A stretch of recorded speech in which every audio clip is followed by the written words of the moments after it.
Hey guys, welcome to episode 3 of our Tailormade Talks, the series we put together to help you guys get to know our staff much better and everybody that works with us so you can see our inner circle.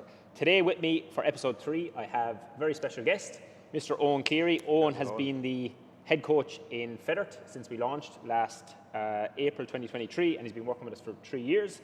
So delighted to have this chat and get to know you a little bit better. So to kick off, how did you come to work at Tailormade?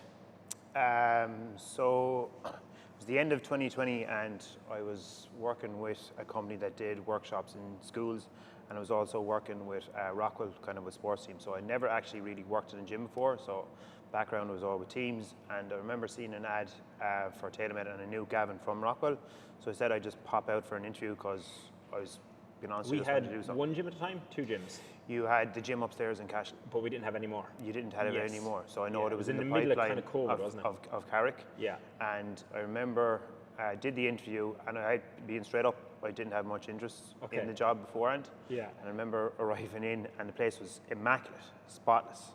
And we chatted to yourself and Gavin. I think we were there for about nearly 2 hours. Yeah. And I remember going back to Rebecca, and Rebecca's like, "How to go?" So I don't want the job. Do you know, I actually want the job. So, and then I was there, didn't hear back for a week or something. I was just like, what's going on? Didn't want to text or whatever. So finally got the role, was delighted with it because I just thought our philosophies aligned in terms of coaching. And then I did one shift on the 30th of December and we closed out for 6 I months. remember that. Yeah. Yeah, so we had one gym at the time. It Yeah. was December 2020. Yeah. We had just acquired gym number 2 and we were going to open that Yeah. in January. Yep. And then we closed for 6 months. So Yeah. you got hired for a week and then you were A day. A day. Yeah. And then you were off. Actually, we'll touch on that. So we were closed for pretty much January until July or June in 2021. Yeah. Did at any point you think about jumping ship and doing something else? Because No. you were only with us a day. No, being honest with you, Okay. I know I was still doing work in Rockwell as well, but I decided that I was going to. It actually never just even crossed my mind, being honest. Okay, with you. interesting. I also found that the level of coaching experience from the coaches at the time was probably better than my own. Yes. So it was something I Okay. wanted to learn with. I remember I called out to you once and I had an issue with my back and you gave me these 4 stretches and I haven't had an issue with my back Yes. since. And I found it was somewhere that I was going to grow professionally and then also grow personally as well. So Class. I never thought of jumping ship. So you just we'll move on from this in a second, but I think it's interesting. So you came to the interview, didn't really think you were going to take the job. No. What was it that made you be like, do you know what, I actually want this job? Because I remember we were sitting like this, the Yeah. 3 of us, chatting Yeah. for 2 hours. Yeah. It was meant to be like a 45-minute 45-minute interview. A couple of things stood out. First of all, the gym was immaculate and the layout of it was class. You know, it was different to any kind of gym I'd really seen before, even though I'd been in CrossFit gyms before. And then just by chatting to you, the interview just felt more like a personal conversation. Do you know what I mean? It was a case of my qualifications didn't really matter because they don't really, being honest with you. And I think you just kind of had questions to ask more about myself. And it was a kind of real good get to know you. And I don't know, it was just a vibe off the 2 of you that stood Class. out. Yeah. No, it's just interesting for myself because Yeah. we don't often get to sit down like this and chat. I know, yeah. Because business is so busy, but brilliant. We'll get back to some of that Yep. in a couple of minutes. But I want to move on to you personally, bit of your background. Yeah. Who was Owen in school? Was he a bowel pup? What was he like growing up? Give us the details. As a teenager, Yeah, I suppose start wherever you want. Maybe teenage years. I was going to say he's a tiny bit of an asshole. All right. Okay. Being honest with you. In what sense? I wasn't the worst or anything like that, but I just in secondary school, my parents got separated when I was 12. It was probably a difficult period in my life. Yeah. And So you were 12 years. Okay. yeah, 12. So it's kind of a little in between age. You're not a teenager or whatever. So it was kind of probably a confusing time for me at the time. So I won't say I acted out, but I probably did. There's a bit of rebellion there. Yeah, there was maybe a bit of frustration. Yeah, Who yeah, knows? absolutely, a bit of frustration or whatever it is, so stuff like that. So, yeah, I kind of look back and I think I could have done better. And now that I'm a lot older and I'm a father now, I just I've said it to my mother, I'm so sorry for putting you through some of this stuff, Yeah. you know. So yeah, there was probably a bit of rebellion there. Like, but like I wasn't like technically a bad guy, but like you know, maybe a bit of a chip on your shoulder, maybe. yeah. That's interesting because we're both dads. Yeah. What do you think? This is maybe a little bit down a rabbit hole, but you were a little bit frustrated as 12. Is there anything that your parents could have done to negate that? And the reason I'm asking that question is selfishly, I have 2 boys and a girl that are going to grow up and hit that age. I'm going to say no. I don't think there was anything more my mother. You? Yeah, I don't think there's anything more my mother could have done. Being honest with you, like mother was the parent in the family. My father was more like a friend. So I don't think so. Okay. Like no one's perfect. No. And I'm not going to hold a grudge again. Like I think my mother especially did an amazing job with us, and my father did the best he could for just the person that he was. He was heavily involved in his business at the time. Like so, it didn't really like looking down it affect my relationship with either of them. You know, so no, I don't think they could have done it better. Good. Yeah. So that was 12. Give us the Well, rest of school, maybe. What did you do after school? What did I do after school? I went to college many times. Okay. So you finished your leaving cert? Finished leaving cert, went down to Cork. Geez, I don't know, some business course, can't even remember. No interest? No interest. I say went about 3 times, got a job in a nightclub, just enjoyed life. That continued for a couple of years. Okay. Then I went back to... It's good honesty. Yeah, it is. It's true. Then I went back when I was, I think it was like 20 or something. I went back and I did like a 2-year course in draftsmanship. Oh, okay. So that's like you design houses. And then after about a year, I went to America on a J1. Unbelievable experience. I was only thinking about it recently. To a place called Nantucket because it came up in a TV show I was watching. And that was grand. I had a really good time, came back, was doing the second year. And then around, say, October that year, my father told me he had cancer. Okay. And he was dead 5 weeks later. Oh. Yeah, so... What age were you? 21. Jesus, that is tough. Just gone 21, yeah. And your parents had split, but you still had a good relationship with your dad? Yeah, absolutely, yeah. Absolutely. Like, we were more like friends, being honest with you. Yeah. So that was like a shock to the system.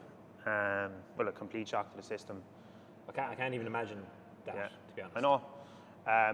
Sometimes I think about it, being honest with you, and I know this might sound selfish as well, it was nearly like easier that we died younger. Like I see, like whenever my mum passes away, it'll be devastating because I've kind of got to grow older with her. But it's just a different experience. Okay. Do you know what I mean? People have different experience with loss or whatever. Like I do sometimes, not actually since I had Rory so much, but like when you used to work in the pub industry and I'd see lads having a pint with their father and it really kind of get a little pang. Yeah. So that was 21. Probably made me grow up a bit. Okay. Kind of college fell a little bit by the wayside, but I moved in with my mum for 6 months, and she always says that I kind of looked after her. Maybe I was too young to really grasp it still. Then took another year off and went up to Galway. Did. You lived a good life. Yeah, I know, yeah. Go on. There's a reason why I'm older than every other coach.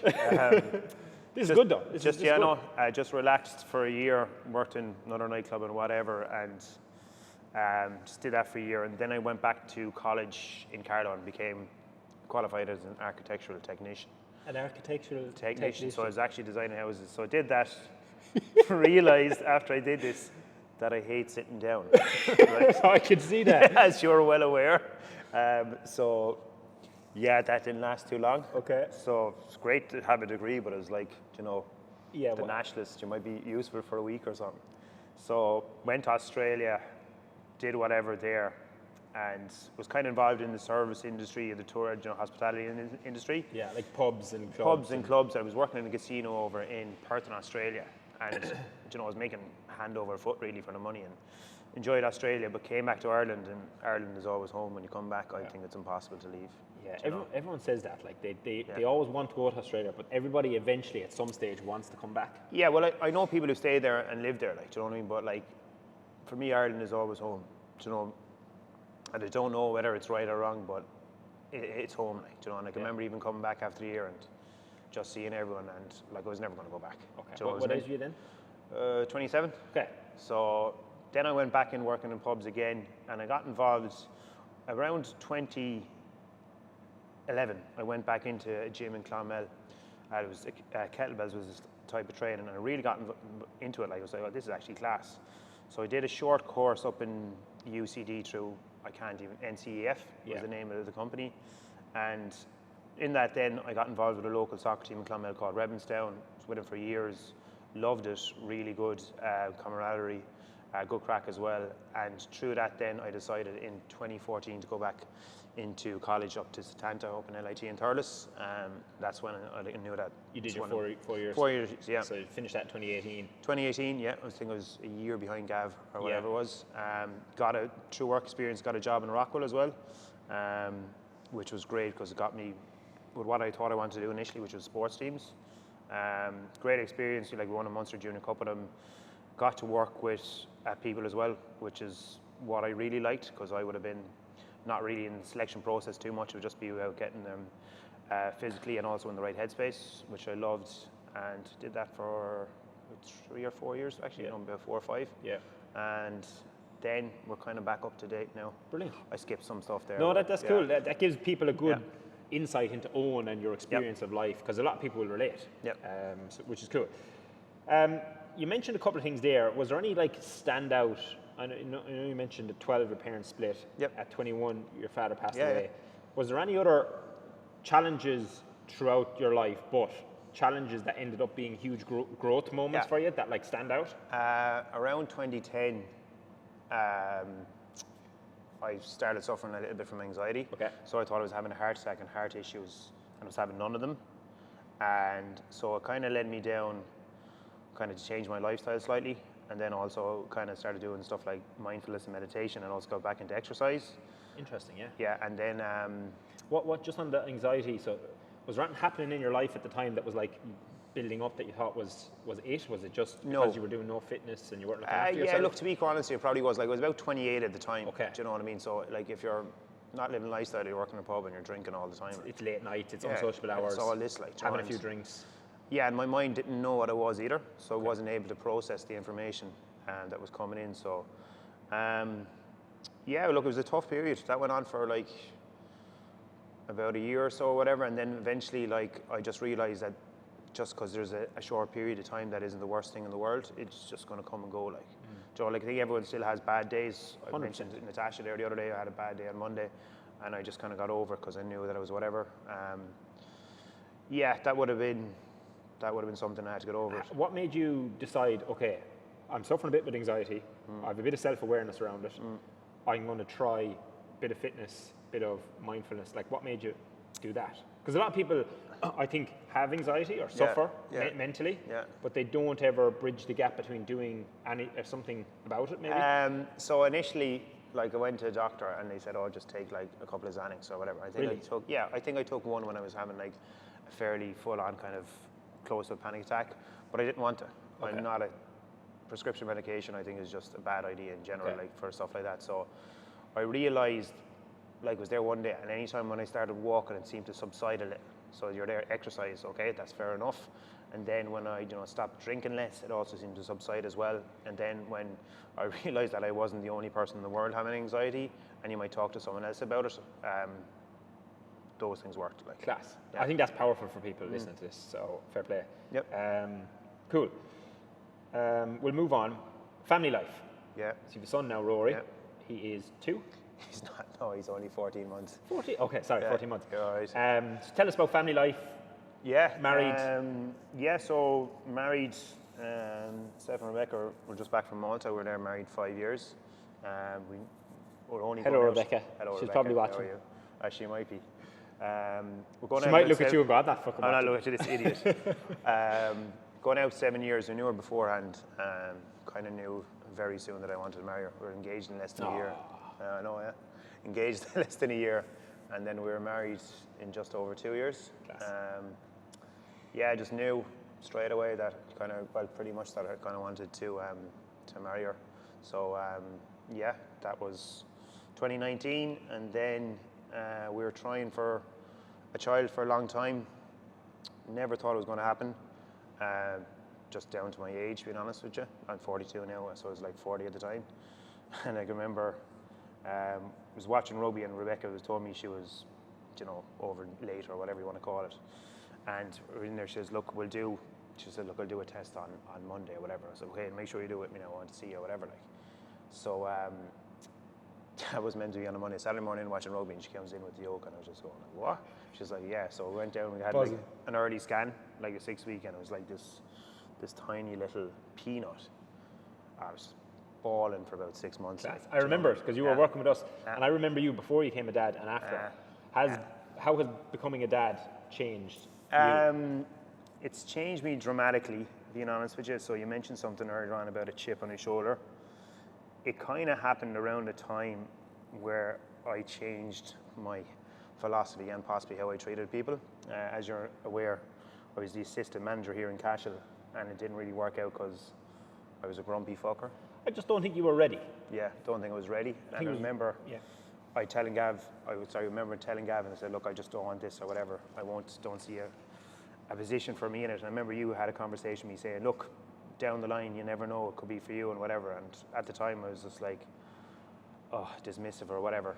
And I kind of left it off, but I kind of went away I took a step back from the management and just worked on myself. And instead of I think initially I was looking for promotions and money or whatever, I kind of took a step back and just looked at trying to improve myself, kind of having a bigger picture and being kinder to people. Gav recommended, booked me. How to Win Friends and Influence People. Game changer, and kind of just changed my philosophy towards people. And soon afterwards, that I found out I was going to be a father. So that's just, yourself. Fair play on doing that work. And there's been some difference in you. I know. There has. It's night and day. There has. Look, I know I'm still not perfect or anything. I can still be sometimes I have bad days or whatever. But it is night and day. So yeah. Love it. Okay, we spent a good bit of time on that. I'm going to move on to. You're currently, you mentioned there, you started in the Cashel gym as a coach, worked your way to assistant manager, then backtracked because it didn't really work out. You weren't quite ready. But now you're the head coach in Fethard, leading that gym since we opened in April 2023. So just give us an idea about your day-to-day role at the moment. So just what is your current role? What do you do day-to-day? How does that look? So the head coach role in Fethard, it's not too different, to be honest with you, from the coaching role. We all have our cohorts to manage. You all have to do the on-floor coaching. So there's that involved. There's obviously the cleaning of the gym and stuff like that, general standards. And then there's just mentoring Jodie and Shauna. So it's before I would have been trying to tell people what to do, and now I'm just trying to get people towards where we need to be. So there's kind of a managing / mentorship to it, which is very rewarding, being honest with you. I really enjoy it. Great team out there, really good coaches, and even more so than the coaches, I think what stands out with Jodie and Sean is that they're just really nice people. 100%. It stands to I actually didn't know Shauna's mum was Margot. Okay. I actually haven't met her father, but Margot's lovely. And you can see it in Shauna, they're mirror images, and Jodie's just a lovely fella. So. I think you touched on it, a couple of things. I think it's really important to just be a kind, nice human. That doesn't mean be soft and let people take the piss out of you. But I think just be nice to people. You just can go so far in life. So far. Just by genuinely having people's best interests at heart, not being a grumpy prick. And just caring about people. Look, something stands out there as well. You says not being a pushover. Gav has a great saying.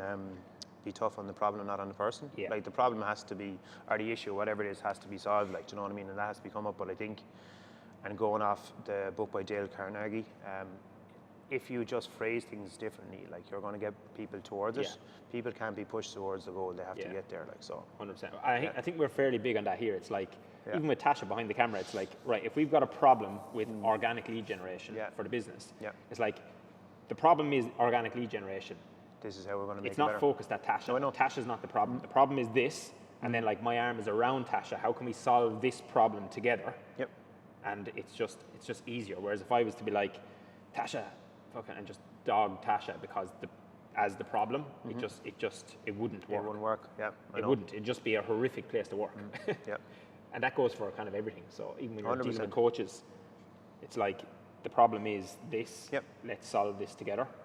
I think people can come along with you. Yeah, look, I think everyone in Tailormade is kind of bought into that philosophy, if I'm being honest with you. I think even the new coaches who come on, you'll appreciate that viewpoint. there's no one being soft, like, you know, like there's KPIs or goals or standards we have to meet, but it's not a case of, as you said, this person doing a job. It's just we need to get better. Yeah, it makes it a lot more effective as well. Yeah, 100%. It's never personal. It's like brilliant. Can you share maybe 2 really positive experiences that you've had working here, but then on the backside, I want you to share your 2 most negative experiences, just to give a good view. 2 positive.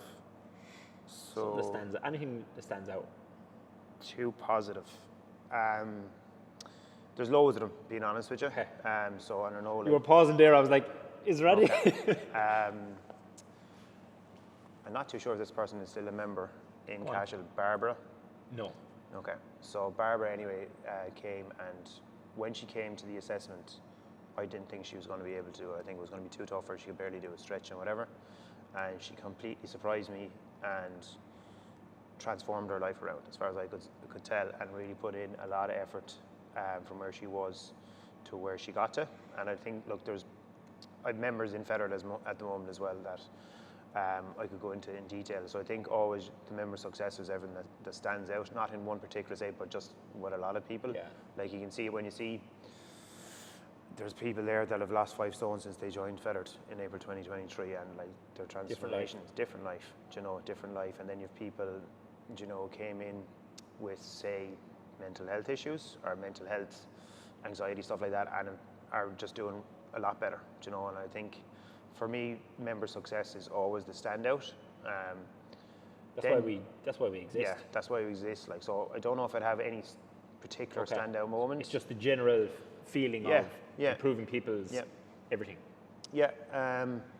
Tailormade games are always great as well. Good. Yeah, can't wait for it. I like that community vibe and stuff. I enjoy when we do stuff together in quality reviews because I think it's different, and I think it's really nice to get different people's philosophies across. So I like that stuff as well. So yeah, they would be positive things. Cool. Two negatives? Or just things that stand out that So it's funny, like I know we talked about it already, but the negative thing that I can think of was having to kind of swallow my pride and realize that I wasn't right when I was the assistant manager. Yeah. But it was also probably the most positive thing as well. Yeah. Because initially it was a tough pill to swallow, admit that I was in the wrong because I had a chip on my shoulder. But pretty soon it became so empowering not to have a chip on your shoulder. That you came through that. It was literally like, I was actually delighted watching that because there was like this barrier in your brain mentally. Yeah. And and we brought you to that barrier almost, and you had an option to go through it, which you did, or be like, fuck the lads. I know, yeah. And then just exit and just stay there for forever. Yeah. So I'm delighted that you swallowed your pride a little bit, took some stuff on board, and it was hard hitting feedback we gave you. Like it wasn't I know soft that, stuff. Yeah, I know. But you were like, you know what, and now you're. Yeah. Look, it was initially, but like I think if you give any advice to anyone, if you just actually admit that you're not always right, you can go like so much further. Like, so I know that's a negative, but it was mainly a positive. Cool. I actually can't really think of too much negatives, if I'm being honest with you. What's your favorite aspect of the job? I know you mentioned client success. Is there anything outside of that, or is that it? I just like working with, well, from my end, I like an active job. Okay. So I like coaching, I like moving around. Like my Fitbit doesn't work anymore, it was broke, but I reckon when I had one, I was doing, by the time you have your first 7 sessions done, you've like well over 10,000 steps done. So it just kind of makes me healthy. It's a good job because you're on the move. It is a good job. I prefer being healthy. So I'm 42 now, and I'm definitely fitter and stronger than I was 10 years ago. So for me, that's probably my favorite part of it, outside dealing with members. Pretty much. Could you describe the company culture at Tailormade Coaching in your words? Doesn't have to be whatever you think it is. I wouldn't say it's a company culture, being honest with you. I'd say it's more like of a team culture. Okay. I know we're expanding and the team is getting bigger, but sometimes when I think about company, I just think of people who are just out there for money. And look, obviously, really corporate, no soul. I think it's a team culture here in general. It's challenging, yes, but you're trying to make your product better, your service better, while also improving yourself personally and professionally. So everyone is there to help everyone on. You know, so yeah, it's great culture, being honest with you. Brilliant, love it.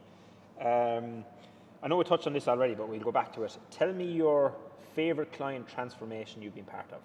Oh. And you can mention the person by name if you think that they'll be happy with it. Is a lady who started in Fethard, and she's lost 5 stone, and you couldn't. The difference in her is crazy, like. Unreal. Do you know what I mean? Now she was always a lovely person, so I don't think that was ever an issue or anything. I don't think it affected her too much, but like, she just put in so much hard work.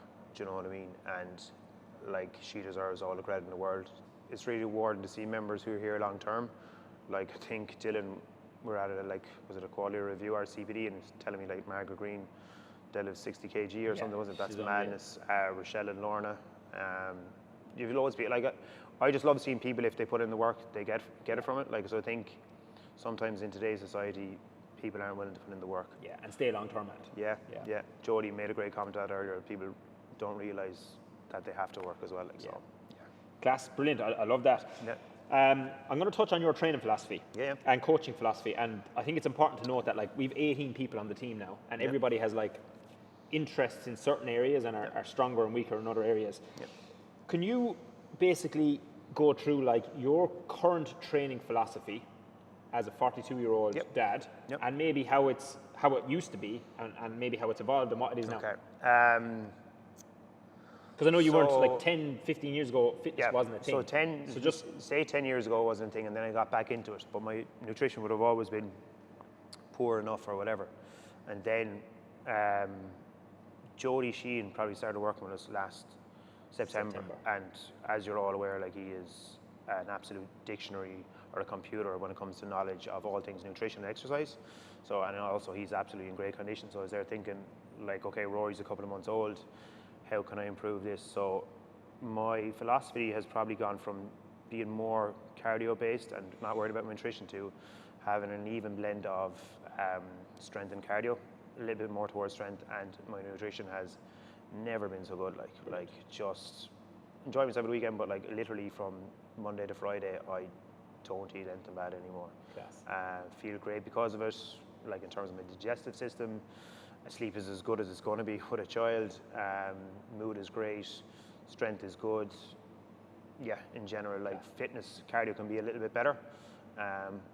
But like, it's just consistent all the way along. Like, we do these check-in forms with Gavin monthly. How's your nutrition and training? Like, I think it's been like a 4 nearly all along. Sometimes it's been a 3. So my philosophy is just to be consistent. Like, I often mention consistency over motivation. I think it's something that when people join initially, your motivation is through the roof. This is a new gym, a new environment, and I'm just going to smash it. And then all of a sudden, say maybe 6 weeks, possibly 3 months down the line, all of a sudden we hit a little barrier. I think if you just realise that consistency, I always use, I don't know if analogy is the right word, I always say liken our fitness to cutting the grass. If you cut the grass every week, the grass is lovely. If you don't cut it, just goes to shit. And then when you go back to cut it, it's a nightmare. It's a big job. Yeah. So I think that's great, and there's been a huge difference in you with your training, cardio stuff, strength work, and nutrition in the since you've been working here, and you're on your own journey as well, which is unreal to see. So brilliant. Thanks for that. So you mentioned before that you've grown a lot. How did you know that like what you're doing now is like your passion in terms of coaching people, helping people? Because it makes me happy, being honest with you. Class. So yeah, it just does, being honest with you. I think like I really enjoy it. Like, makes me happy in general. I get to stay healthy and active, like, so it's a bonus. It must be nice after working loads of jobs that maybe you didn't like to actually find somewhere that you feel fulfilled, and like you don't, like, so many people on a Sunday, like they hate the thought of Monday. Yeah, they hate the thought of going to work. I actually really enjoy it. Yeah, it's mad. It's kind of funny. We switched around shifts there to put Jodie with Sean, and I don't come in till 1:30 on Monday now.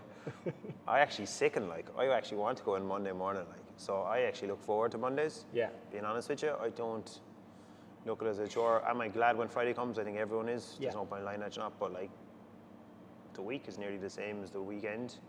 Yeah, I don't see it as, you know, everyone just delighted they're finished on Friday. Class. Like, you know, I Brilliant. think it's, Yeah. I think we'll wrap up. So thanks to everybody for watching. That was episode 3. I want to say thank you to Owen. And It was great chatting. Yeah. It was great, like, getting to learn all of that background stuff about you, even though I knew it, but it's great to just spend the time. So thank you very much. Keep an eye out for the next episode, and we'll see you all soon.